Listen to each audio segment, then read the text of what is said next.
नमस्कार, मैं संजय कुमार और आप देख रहे हैं अधिकार अपना। आज हमारे साथ हमारे स्टूडियो में मौजूद हैं मिथिलेश गौतम जी और बात करेंगे बिहार पे। बिहार के जहानाबाद में ट्रेनी टीचर जो केंद्रीय विद्यालय में पोस्टिंग थी, उनको शायद बिहार अच्छा नहीं लगा कि उन्होंने सोशल मीडिया पे आकर के बिहार के बारे में अभद्र टिप्पणी की है। उस पर आज हम चर्चा करेंगे। आइए बात करते हैं। स्वागत है आपका हमारा स्टूडियो में। धन्यवाद। बिहार के जहानाबाद में दीपाली शिक्षिका पोस्टिंग है, जो कि सोशल मीडिया पे आकर के बिहार के लोगों के बारे में नहीं, बिहार को लेकर के अभद्र टिप्पणी की हैं। वहाँ उनका बहुत सारा भी क्वेश्चन है और इतना भद्दी भद्दी गालियाँ दी हैं। इस पे आप क्या कहेंगे? पहले ये वीडियो देखिए। I am not kidding. The situation of Bihar is actually, it is not even hyped up. It is up. मेरे से क्या मनी थी, मुझे इंडिया के वर्स्ट में पोस्टिंग दे दी। इंडिया डेवलपिंग कंट्री मुझे लगता है बस इसलिए है बिकॉज बिहार है उसके अंदर। The day we remove Bihar from India it will. इस पे आप क्या कहेंगे? देखिए, टीचर होने में और टीचर की नौकरी करने में बहुत अंतर है। उनको जानकारी नहीं है। बिहार का इतिहास जो है बहुत गौरवमयी इतिहास है इसका।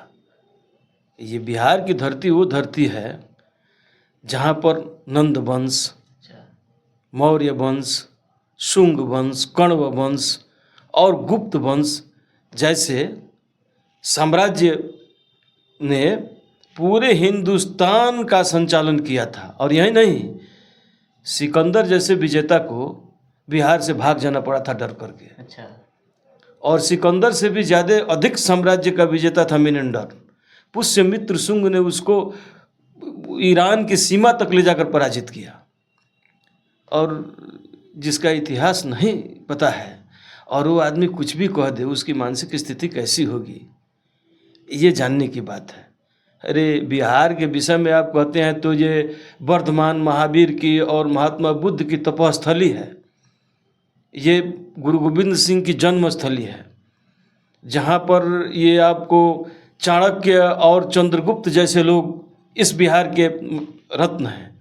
यहाँ पर ब्रह्मगुप्त, बराहमिहिर और ये बराहमिहिर के बाद से ये आपको ये कालिदास जैसे जैसे विद्वान, कितना माने आपके चैनल से तो ये संभव नहीं है, लेकिन ये कितना अथी कीजिएगा। आप स्वतंत्रता संग्राम का युद्ध देखिए, कुंवर सिंह को देखिए। सत्याग्रह बिहार से शुरू हुआ और वहाँ पर कुंवर सिंह ने नेतृत्व किया। 80 वर्ष की अवस्था में एक भी युद्ध नहीं हारे अंग्रेजों से। ये बिहार की धरती है। इस अभी वर्तमान समय में जब हमारी शासन व्यवस्था कायम हुई, उसके बाद से अगर हिंदुस्तान में सबसे अधिक IAS ऑफिसर तैयार हुए हैं, निकले हैं, वो बिहार से निकले हैं। लेकिन अब कहने के लिए सबसे प्राचीन लोकतंत्र है ये वैशाली जो है, वैशाली गणराज्य इतिहास में सबसे, हिंदुस्तान का ही नहीं, सारे संसार का ये प्राचीन लोकतंत्र का मन स्थान है। अच्छा। ये कैसे कोई कुछ कह देगा, कुछ अब ये वो आदमी बोल दिया और मीडिया पर अपने को दिखाने के लिए लोग बोलते रहते हैं, वो भी बोल दी होंगी। लेकिन इससे क्या हो जाता है कि मैंने किसी को गाली देने से बहुत लोग बड़ा हो जाता है। ये तो और दिखाता है कि उस आदमी में क्या है, वो आदमी किस लायक है। उस आदमी के लिए वैसी व्यवस्था होनी चाहिए। अगर टीचर का काम करता है तो टीचर होने लायक नहीं है वो आदमी, कोई हो। किसी को गाली देना कोई ये बात नहीं ना है। बिहार की धरती, बिहार का नाम बिहार ऐसे नहीं पड़ा है। बिहार का नाम शायद लोग नहीं जानते। बिहार का मतलब लोग समझते हैं भ्रमण से, नहीं। ये वैसी माने जगह है, ऐसा स्थान है जहाँ पर लोग भ्रमण करते थे तो उनको आनंद आता था, इसलिए इसका नाम बिहार पड़ा। तो ये वो जगह है जहाँ पर आने से सारे दुख खत्म हो जाते थे। और उस स्थान को लोग कहते हैं कि मैंने बड़ी खराब जगह है, बड़ी खराब जगह। कहने वाले लोग बहुत अच्छे हैं। आपने देखा है कि कितने अभद्र गालियां दे रहे हैं। छोड़िए ना, अभद्र आदमी क्या करेगा? अभद्र आदमी कोई अच्छा बात बोलेगा? कोई अच्छी बात नहीं बोलता है अभद्र आदमी।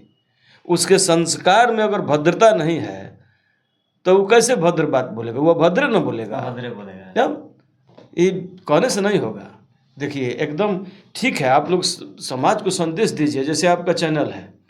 अब इस चैनल के माध्यम से आप भला और बुरा दोनों को, सरकार के प्रति आपको कुछ कहना है, समाज के प्रति आपको कुछ कहना है, राष्ट्र के प्रति कहना है, प्रांत के प्रति कहना है, तो कम से कम संवेदना होनी चाहिए और ये समझ होनी चाहिए क्या बोल रहे हैं, कहाँ के लिए बोल रहे हैं। हाँ, ये संसदीय और असंसदीय जो भाषा है, जो शब्द है, जो बनाया गया, ऐसे नहीं ना बनाया गया है जी। अब आज़ादी मिली हुई है, अभिव्यक्ति की जो है, जो आज़ादी बोलने की अधिकार आज़ादी, है, हाँ। मौलिक अधिकार में है, तो इसका ये मतलब नहीं ना है कुछ भी बोल कि हम अनपार्लियामेंट्री बात आप बोलेंगे, आप जो है संसदीय बात बोलेंगे, ये तो गलत बात है, ये नहीं करना चाहिए। अगर आपको किसी से दुश्मनी है तो आप उसको बोलिए। दुश्मन का क्या मतलब होता है? दुश्मन का मतलब ये नहीं ना होता है कि आपका स्तर खराब हो जाएगा। हाँ। आज दुश्मनी कहाँ से? बिहार से कैसे दुश्मनी हो कैसे सकती है? दुश्मनी हो सकता है? बिहार के लोगों से कैसे दुश्मनी हो? ये तो कोई बात नहीं ना है, ये तो सरासरी गलत बात है। अभी बिहार है, बिहार हमारा ऐसा कोई बिहार नहीं ना है कि इसको छोड़कर भी, ये तो हिंदुस्तान का रूर कहा जाता था, जहाँ सारी संपदाएं थी। आज बिहार टुकड़ा हुआ है, झारखंड अलग हुआ, ये हुआ वो हुआ, लेकिन बिहार की जो खूबी थी वो और कहीं नहीं ये आपको देखने को मिलेगी खूबियाँ जो बिहार में थी। दीपाली का एक और क्वेश्चन है कि भारत से अगर बिहार को अलग कर दिया जाता तो भारत एक विकसित राष्ट्र बन जाता, इस पे आपका क्या कहना है? देखिए, जब कोई पागल आदमी कोई बात कहता है तो उसके बात का कोई मतलब नहीं होता है। उनकी मानसिकता आप समझ चुके हैं, कहीं ना कहीं से मानसिक रूप से पीड़ित है, तो उसका बहुत चर्चा करना अच्छा नहीं है। ये बिहार हिंदुस्तान से अलग हो जाएगा, ये पागलपन का क्या बात है? मतलब कि पूछना कौन, ये तो एकदम मैंने ये बेहुदई की बात है। इसको हाँ, कोई बात नहीं है। ये तो अगर इतना ही पर समझ जाइए कि अगर कोई कहता है, मीडिया पर आकर ये बात डालता है, तो फेमस होने के लिए सारा बात हाँ, इसी का है, इसी के लिए फेमस हो हाँ, कि मैंने गाली दिया या मैंने ये कि मैंने, लेकिन एक बात बताइए कि मैंने ये पागलपन है कि हिंदुस्तान से बिहार को अलग कर देंगे। मैंने ये कोई समझदार आदमी, भारत का ऋण ही खत्म कर देंगे तब। ऋण नहीं, वो मैंने ये क्या बात है, इसका कोई मतलब है, तात्पर्य है? ये समझ जाइए कहीं उनको मैंने भर्ती करा देना चाहिए कुछ दिन के लिए। मानसिक जो जब स्थिति ठीक हो जाए तब फिर बहाल करना चाहिए। हाँ, ऐसा हिंदुस्तान में ये संदेश जाएगा बच्चों के लिए, लोग के लिए, समाज के लिए कि बिहार से हिंदुस्तान को अलग कर दो। इन लोगों को मीडिया पर बोलने का कोई अधिकार नहीं होना चाहिए। ऐसे लोगों को इस पर जो है सरकार को ध्यान देना चाहिए। तो सारी बातें मिला करके उनको मीडिया फेमस होना है और लोगों के चेहरे पर उनको बना रहना है, तो इसमें कुछ है नहीं, इसको ज़्यादा फैलाने की ज़रूरत नहीं है। और सही बोले हैं, इस पर हम ज़्यादा कुछ नहीं बोलेंगे, इस पर ज़्यादा ध्यान मत दीजिए। आप लोग बिहार का इतिहास पढ़िए, उसके बाद बिहार के बारे में कुछ बोलिए। बहुत बहुत धन्यवाद बाबा, धन्यवाद।